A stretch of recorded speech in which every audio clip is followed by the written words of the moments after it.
நிறையா பேருக்கு இருக்கக்கூடிய ஒரு முக்கியமான சந்தேகம் என்ன அப்படின்னா, சூரசம்ஹாரம் முடிந்த பின்பு தலைக்கு குளிக்க வேண்டுமா? ஒரு சிலர் குளிக்க வேண்டான்னு சொல்கிறாங்க, ஒரு சிலர் குளிக்கணும்னு சொல்கிறாங்க. எது சரி அப்படின்னு நிறையா பேர் மெசேஜ் பண்ணியிருக்கீங்க, கேள்வி கேட்டிருக்கீங்க.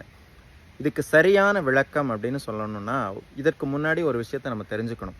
முருகப்பெருமான் சூரசம்ஹாரம் செய்ததால் தனக்கு ஏற்பட்ட பிரம்மஹத்தி தோஷத்தை போக்குவதற்காக திருமுருகன் பூண்டியிலும் திருவிடைக்களியிலும் தானே தீர்த்தம் உண்டாக்கி சிவலிங்க பிரதிஷ்டை செய்து பூஜை செய்து அந்த பிரம்மகத்தி தோஷத்திலிருந்து நிவாரணம் பெற்றதாக புராண கதை உண்டு, அதாவது வரலாறு உண்டு. அப்படி இருக்கையில் நம்ம எஜமானுக்கே அந்த பிரம்மகத்தி தோஷம் இருக்கும் பொழுது அந்த தோஷம் நமக்கும் பாதிக்கும் கண்டிப்பாக. அதனால் நிச்சயமாக சூரசம்ஹாரம் முடிந்த பின்பு கண்டிப்பாக அனைவரும் தலைக்கு குளித்துவிட்டு ஒரு டம்ளர் பால் எடுத்துக்கொண்டு அன்றைய நாளை நிறைவு செய்யலாம். அன்றைய நாளுடைய விரதத்தை நிறைவு செய்ய வேண்டும். அதற்கு அடுத்த நாள் திருக்கல்யாணத்தில் போய் நீங்கள் விருந்து உண்டு இந்த மகா கந்தசஷ்டி விரதத்தை முழுமையாக நிறைவு செய்யலாம்.